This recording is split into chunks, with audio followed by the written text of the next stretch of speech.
يا صباح السعي اللذيذ. ده تمر اشتريته مؤخرا.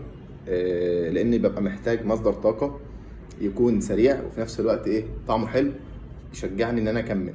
ذاكرت شوية فانا عايز اخد مصدر طاقة سريع كده وحلو، فقلت اما اجيب نجيب التمر. منها سنة على النبي صلى الله عليه وسلم ان هو كان بياكل تمر، ومنها مصدر طاقة جميل.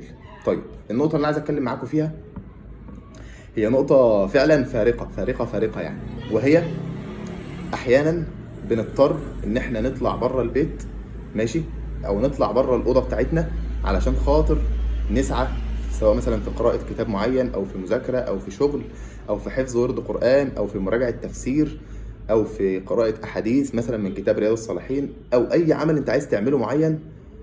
ممكن يكون البيت كويس والاوضه بتاعتك حلوه ومنظمه والدنيا نظيفه وكله تمام، وعندك مكتبك وعندك قعدتك، بس بنضطر ان احنا لازم نطلع بره المكان ده كله ونسيب كل ده ونروح مثلا مساحه عمل معينه، ورك سبيس، نروح نقعد في مسجد مثلا ما بين الظهر والعصر، نروح مثلا كافيه معين هادي نقعد نذاكر فيه.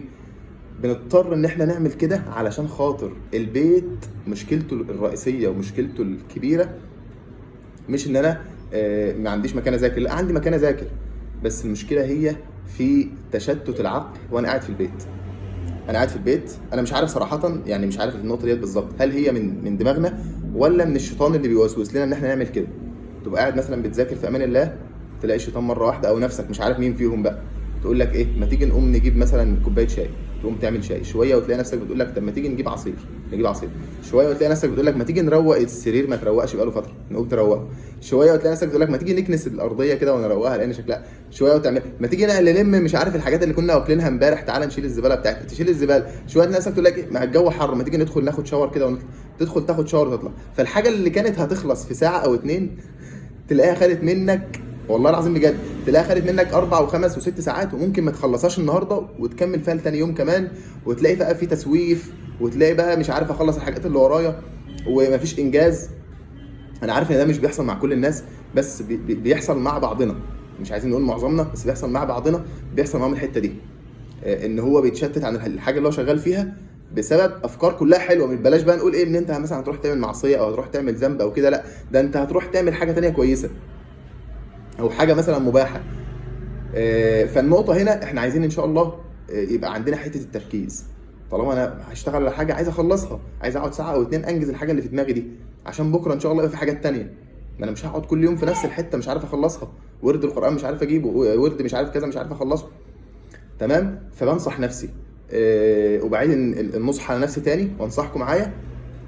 بعد اذنك لو هتخسر شويه فلوس ماشي، او هتخسر شويه وقت ان انت تتحرك من بيتك تروح المكان الفلاني تذاكر فيه، معلش روح، وهتاخد اجر على سعيك ده، هتاخد اجر على مشيك في الحر ان انت تروح المكان الفلاني ده، وهتاخد اجر على الفلوس اللي انت دفعتها صدقه على نفسك ان انت تقعد تلزم نفسك انك تقعد تذاكر، او ان انت تقعد تقرا، او انك تشوف شغلك او تشوف الحاجه اللي وراك.